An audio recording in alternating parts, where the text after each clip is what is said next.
Guys, ang sarap talaga guys ng noodles ko guys. As in promise. I swear.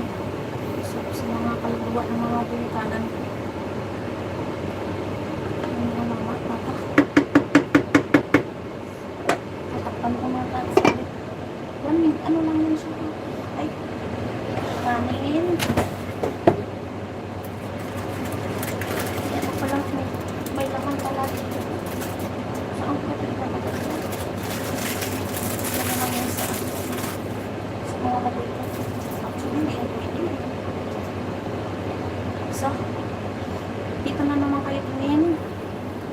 Diyan na naman kayo tingin. Dito na naman kayo tingin. Dito na naman kayo tingin. Mga kaibigan. Mga kaibigan. Dito na naman kayo sa air fryer.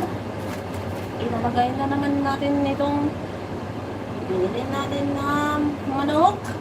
Maglilipara na tayo nito.